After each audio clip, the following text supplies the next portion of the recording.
Hello listeners, welcome to unspoken desires. और आप सुन रहे हैं मेरे यानी कि सिया के साथ सैरतुत का एपिसोड नंबर 40। दादी की आंखें धीरे धीरे खुली, थकी हुई, सूनी, जैसे आंसू अब सूख चुके हों। उन्होंने सामने खड़े रुद्रवीर को देखा, लेकिन उनकी जुबान जैसे साथ छोड़ चुकी थी। चेहरा वही था, मगर नजरें कहीं और भटक रही थी, मानो आत्मा कहीं गुम हो चुकी हो। रुद्रवीर कुछ पल उन्हें बस देखता रहा, फिर अचानक उसकी सांसें तेज हो गईं। उसने 2 कदम आगे बढ़ाते हुए कहा, दादी, दादी आपको क्या हुआ? आप ऐसी क्यों बैठी हैं? बोल क्यों नहीं रही? आपका चेहरा क्यों इतना उतरा हुआ है? क्या कुछ हुआ है? और तभी उसके जहन में एक खतरनाक ख्याल कौंधा। उसने धीरे से अपने जबड़े भींच लिए और अपनी ही सोच से कांप गया। कहीं उस लड़की ने, कहीं आन्या ने दादी के साथ कुछ किया तो नहीं? उसकी आंखों में अब सिर्फ गुस्सा था, तेज तपता हुआ गुस्सा। अगर उसने दादी को तकलीफ दी है तो मैं उसे जिंदा नहीं छोड़ूंगा। उसने मन ही मन ये शब्द इतनी गहराई से दोहराए जैसे वो कोई कसम हो, और उसके दिल की धड़कनों ने भी मान लिया हो। लेकिन सामने बैठी दादी अब भी चुप थी। उनकी आंखें नम थी, पर उनमें एक रहस्य दबा हुआ था जो अब फूटने को तैयार था।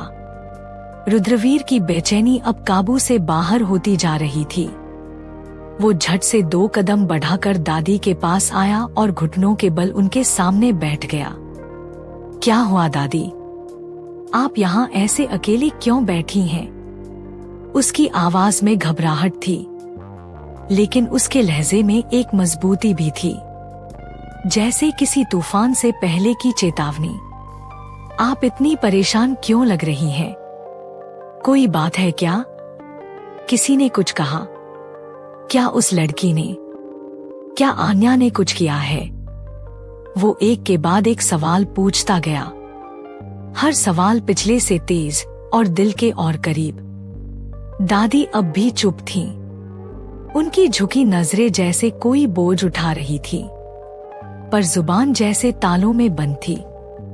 रुद्रवीर का दिल धड़क उठा। उसने एक झटके से अपनी गर्दन चारों तरफ घुमा दी, जैसे किसी को ढूंढ रहा हो। उसकी आंखें हॉल के हर कोने में घूमी, सीढ़ियों पर, खिड़की के पार, कमरे के दरवाजों पर आन्या कहीं नहीं थी। एक झटका सा लगा उसे। वो कहाँ गई? उसके माथे पर पसीना चमकने लगा और पलकों के नीचे से गुस्सा और डर दोनों झांकने लगे। कुछ तो गड़बड़ है, कुछ तो छुपाया जा रहा है। उसने मन ही मन सोचा और उसकी मुट्ठियां अपने आप कस गईं। अब उस घर में सिर्फ 2 चीजें बची थीं, एक खामोशी और एक सवाल, आखिर आन्या कहाँ है? रुद्रवीर के सवालों की बौछार जैसे दादी के टूटे हुए दिल पर चोट कर रही थी। उन्होंने एक पल को उसकी तरफ देखा, पर वो वही बैठी रहीं, आंखें सूनी, चेहरा सख्त, मानो कोई बहुत बड़ा बोझ उनके सीने पर जम गया हो। रुद्रवीर ने उनका यह चुप रहना महसूस किया, और उसकी बेचैनी अब गुस्से की शक्ल लेने लगी। दादी, आप कुछ बोल क्यों नहीं रही हैं? मैं आपसे पूछ रहा हूँ, क्या हुआ है? आप इस तरह अकेली, उदास क्यों बैठी हैं? उसकी आवाज अब कांपने लगी थी, दिल की धड़कनें तेज, और मन में एक डर पल पल बढ़ता जा रहा था। और आपकी वो लाडली कहाँ है? कहाँ है आन्या? कहीं उसने कोई हरकत तो नहीं कर दी, कोई कांड? उसके लफ्जों में अब तल्खी भी आ गई थी। नजरें पूरे कमरे में घूमती रहीं, पर हर कोना खाली। और दादी अब भी चुप थी। उनकी चुप्पी अब जवाब बन चुकी थी, एक ऐसा जवाब जो रुद्रवीर का सब्र तोड़ने के लिए काफी था। उसके दिल में अब एक ही सवाल गूंज रहा था, मैं किस पर भरोसा करूं? और क्या मैं बहुत देर कर चुका हूं? दादी अब तक सब कुछ चुपचाप सह रही थी, लेकिन रुद्रवीर के बार बार किए जा रहे सवाल, इल्जाम और कटाक्ष अब उनके सब्र की हद को पार कर चुके थे। उन्होंने एक झटके से रुद्रवीर की तरफ देखा। आंखों में आंसू नहीं, बल्कि आग थी। चेहरा गुस्से से लाल और दिल में अब तक दबा हर दर्द उबलकर बाहर आने को तैयार। बस करो रुद्र। उनकी आवाज हॉल की दीवारों से टकराई। रुद्रवीर तकरीबन कांप गया, क्योंकि उसने शायद पहली बार दादी को इस लहजे में बोलते सुना था। और कितना बोलोगे तुम? हर बार, हर बात पर तुम बस उसी मासूम लड़की को दोषी ठहराते हो। उनकी सांसें तेज चल रही थी, लेकिन वो रुकी नहीं। आन्या में कोई गलती नहीं थी, फिर भी तुमने कभी उसे चैन से जीने नहीं दिया। वो तो इतनी मासूम है कि जिसे भी देखो उसकी आंखों में बस उसकी ही छवि रह जाती है। उसका दिल, उसकी नीयत, सब कुछ इतना साफ है कि खुदा भी शायद उस पर फख्र करे। लेकिन तुम्हें ना जाने क्यों उसके चेहरे की मासूमियत में भी खोट नजर आता है। क्या तुम्हें कभी उसके झुके हुए चेहरे पर तरस नहीं आया? क्या उसकी भीगी आंखें भी तुम्हारा दिल नहीं पिघला सकी? दादी की आवाज अब कांप रही थी, लेकिन उनका लहजा अब भी धारदार था। तुम तो बस उसे सुनाते रहे और उसने हर बार चुपचाप सह लिया। क्यों? क्योंकि वो तुमसे नफरत नहीं करती थी रुद्र, बल्कि तुम्हें समझना चाहती थी। इतना कहते कहते उनकी आंखों से आंसू बह निकले, पर वो आज अपनी उस पोती के लिए बोल चुकी थी, जिसे सबने गलत समझा सिवाय उनके।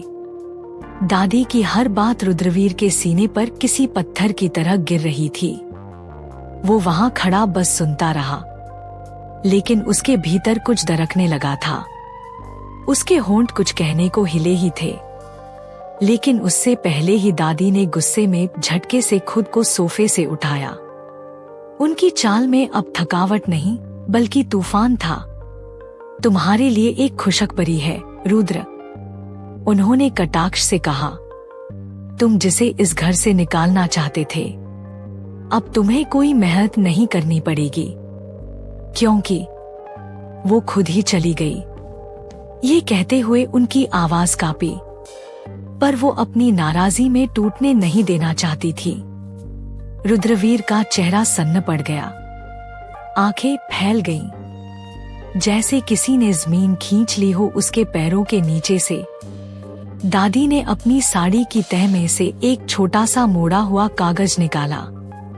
वो वही था, आन्या का लिखा आखिरी खत। उन्होंने वो चिट्ठी रुद्रवीर की हथेली पर जोर से रखी और बिना उसकी आंखों में देखे बोली, लो, जाते जाते तुम्हारे लिए यही छोड़ गई है।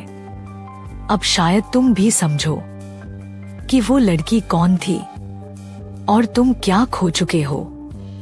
इतना कहकर दादी मुड़ गई और तेज कदमों से वहां से निकल गई। कमरे में अब बस एक सन्नाटा बचा था और रुद्रवीर के हाथ में एक चिट्ठी, जो उसकी सांसों से भी भारी लग रही थी।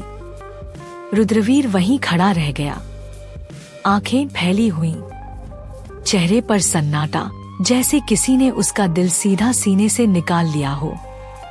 उसके कानों में अब भी दादी की आवाज गूंज रही थी, वो खुद ही चली गई। हर लफ्ज उसके दिमाग में हथौड़े की तरह बज रहा था और उसका दम घुटने लगा। दादी कुछ कदम आगे बढ़ चुकी थी, लेकिन रुककर बिना पीछे मुड़े ठंडी आवाज में बोली, अब तो तुम बहुत खुश होगे ना। आन्या बिटिया के चले जाने के बाद वो लहजा, वो ताना उसके दिल में कहीं गहराई तक उतर गया।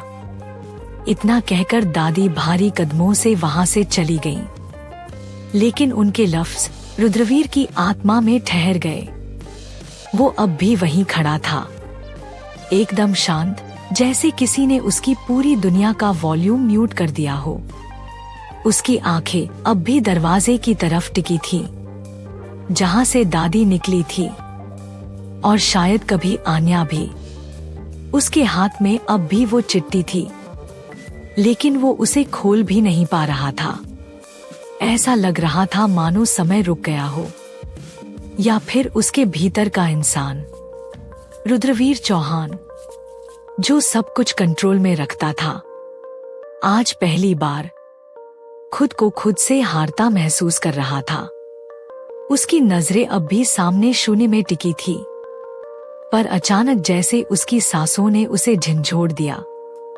वो एक झटके में सेंस में आया, और उसकी नजरें धीरे धीरे अपनी हथेली में थमे उस मोड़े हुए कागज पर टिक गईं। कुछ सेकंड तक वो बस उस लेटर को घूरता रहा, मानो उसमें कोई तूफान छुपा हो, जिसे छूते ही सब कुछ उजड़ जाएगा। धीरे से उसने लेटर को खोला। कागज की तहें खुलते ही एक जानी पहचानी खुशबू उसके दिल को छू गई, और सामने लिखा था, मिस्टर रुद्रवीर चौहान। वो नाम जो उसके कानों में अब किसी इल्जाम की तरह बजा। उसने कांपते हाथों से पढ़ना शुरू किया। मिस्टर रुद्रवीर चौहान, शायद आपके लिए मैं कुछ भी नहीं थी, या शायद एक ऐसी लड़की जो आपकी जिंदगी में जबरदस्ती दाखिल हुई।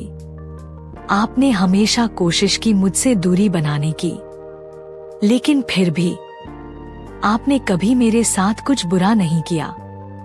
हाँ, आप मुझसे नफरत करते थे, लेकिन आपने कभी उस नफरत को जहर नहीं बनने दिया।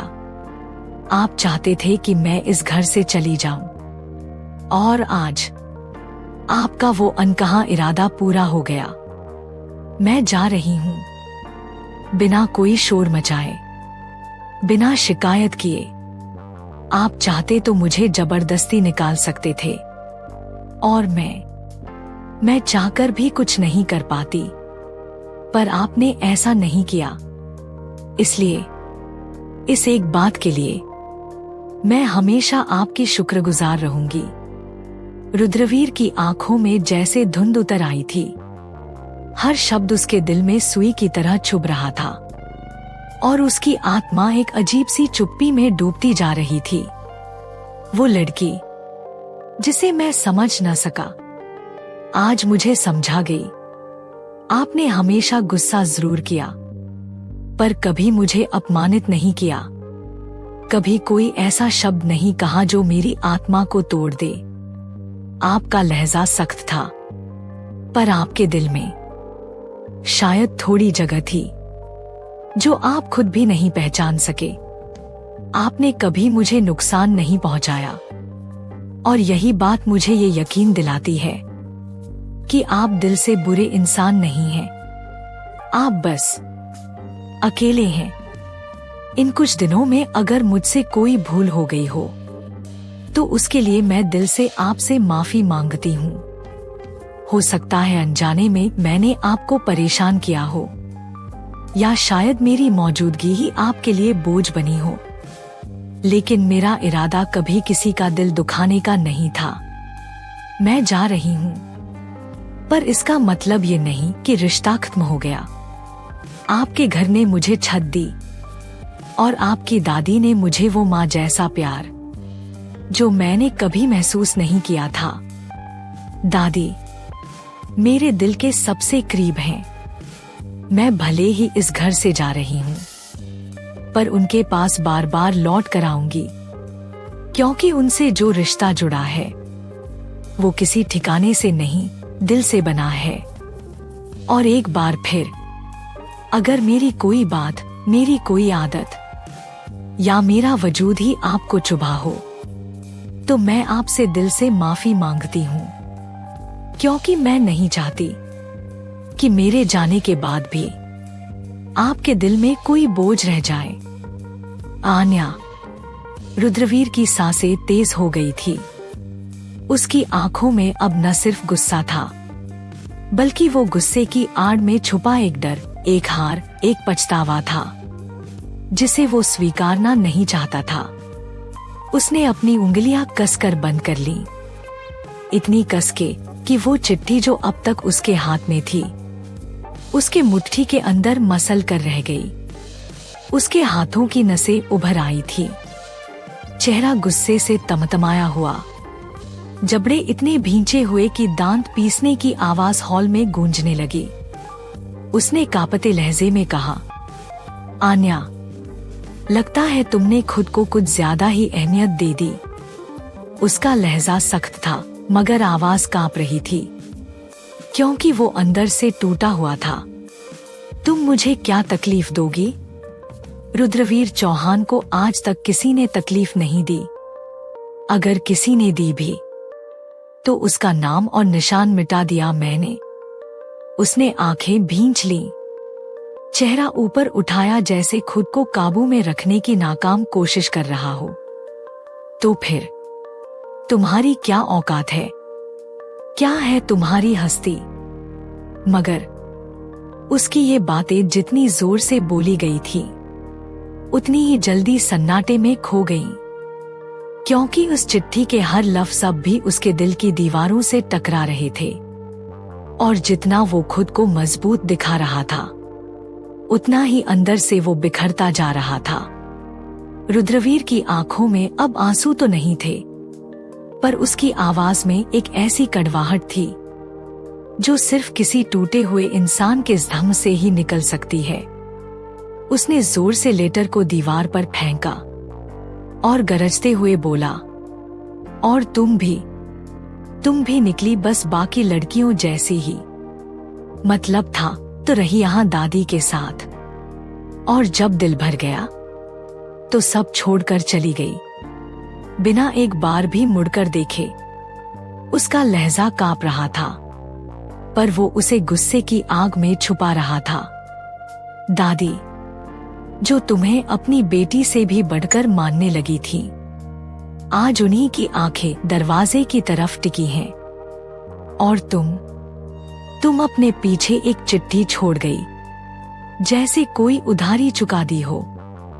अब उसकी सांसें तेज हो गई थी, चेहरा तमतमा उठा था, और उसके हर लफ्ज में जहर नहीं, एक टूटा हुआ मुंह छलक रहा था। इसीलिए तो मुझे नफरत है तुम जैसी लड़कियों से, जो सिर्फ अपने जज्बात की बात करती हैं, पर किसी और की परवाह नहीं होती। इतना कहकर उसने कमरे की तरफ तेज कदमों से बढ़ना शुरू किया, पर उसकी चाल में गुस्सा कम और अपने दिल से भागने की बेचैनी ज्यादा थी। रुद्रवीर भारी कदमों से अपने कमरे में दाखिल हुआ। चेहरे पर अब भी गुस्से की परछाइयां थीं, मगर आंखों में कहीं छुपी बेचैनी भी थी, जिसे वो खुद से भी छुपा रहा था।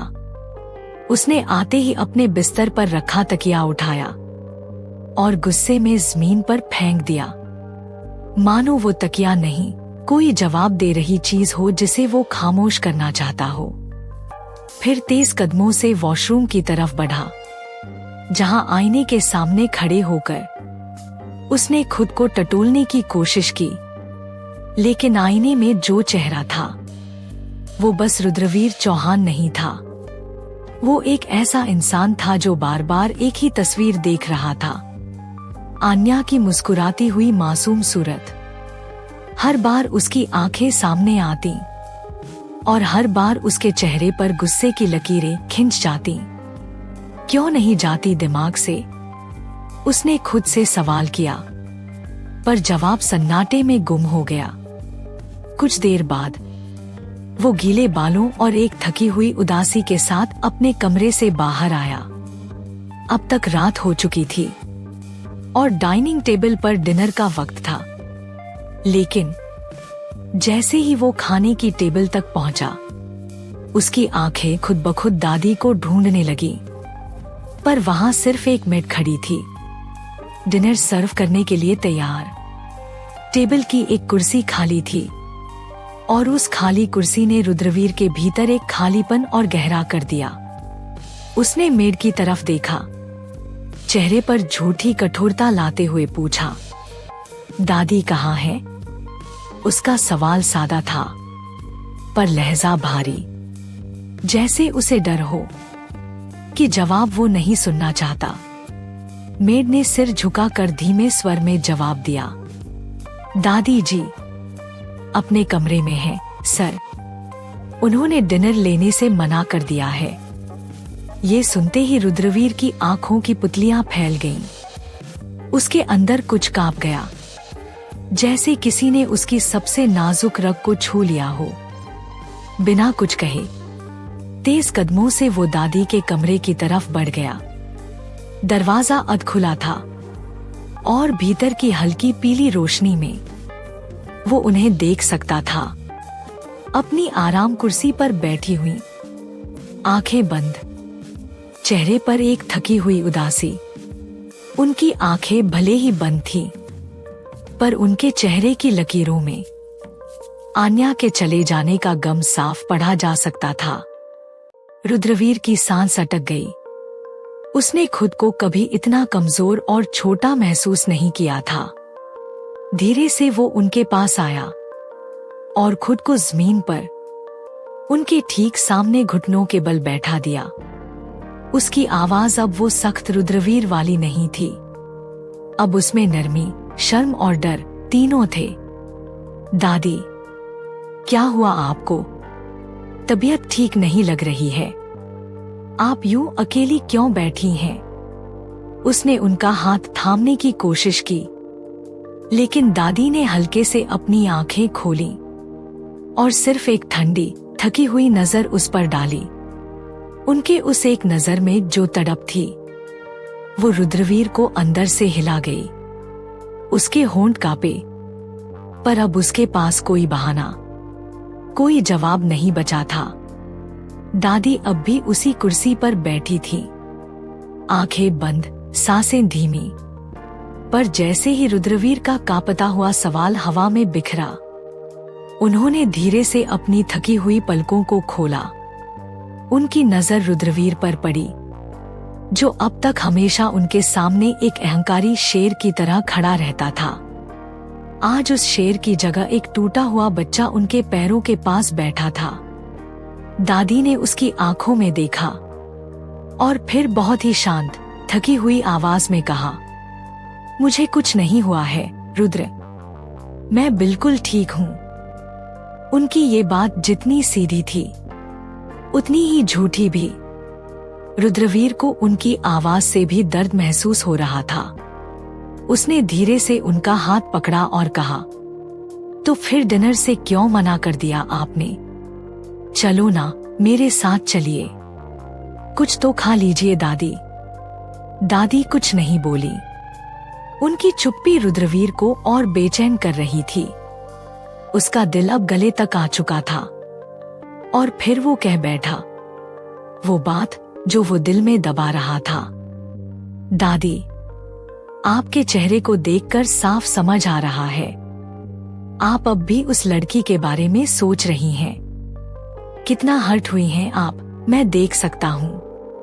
उसने थोड़ा रुककर गहरी सांस ली और फिर एक तीखा सवाल दाग दिया, क्या मैं कुछ नहीं हूँ आपके लिए? जो थी सिर्फ वही लड़की थी। अब उसकी आवाज में एक टूटन थी, एक ऐसा दर्द जो तब उठता है जब अपने ही घर में किसी को खुद से ज्यादा अहमियत मिलती है। उसकी आंखें दादी से जवाब मांग रही थी, पर शायद उसे खुद भी नहीं पता था कि वो जवाब उसे खुद से चाहिए। दादी ने रुद्रवीर की तरफ एक थकी हुई मगर तीखी नजर डाली, जैसे उसकी आंखों में एक साथ प्यार, शिकायत और खामोश ताना छुपा हो। फिर उन्होंने ठंडी आवाज में कहा, आज मेरा बिल्कुल भी मन नहीं है डिनर करने का। तुम जाओ, खा लो, और प्लीज इन सब बातों में उस बेचारी आन्या बिटिया को बीच में मत लाओ। रुद्र, उनके लहजे में कोई चीख या आक्रोश नहीं था, बल्कि वो खामोश ताना था जो दिल पर सीधे चुभता है। रुद्रवीर को जैसे झटका लगा। उसने फौरन पूछा, पर क्यों दादी? आखिर बात क्या है? आप अचानक डिनर से मना क्यों कर रही हैं? अब दादी ने धीरे धीरे उसकी तरफ देखा। उनकी आंखों में अब आंसू नहीं थे, पर उनका गुलाबी चेहरा आज जैसे बुझा बुझा सा लग रहा था। क्या रुद्रवीर सच में समझेगा दादी के दर्द को, या अब भी उसके अहंकार की दीवारें उसे सब कुछ भुला देंगी? और इधर मायरा ने जो चाल चली है, क्या आन्या उससे बच पाएगी? कहाँ है वो इस वक्त? और क्यों है मायरा की नजरों में रुद्रवीर के साम्राज्य पर राज करने की भूख? जानने के लिए सुनते रहिए शैडो ट्रूथ के आने वाले एपिसोड्स में। सब्सक्राइब करना ना भूलें, क्योंकि ये कहानी अब सिर्फ कहानी नहीं रही, ये एक सच बन चुकी है। एक साया जो हर रोशनी का पीछा करता है।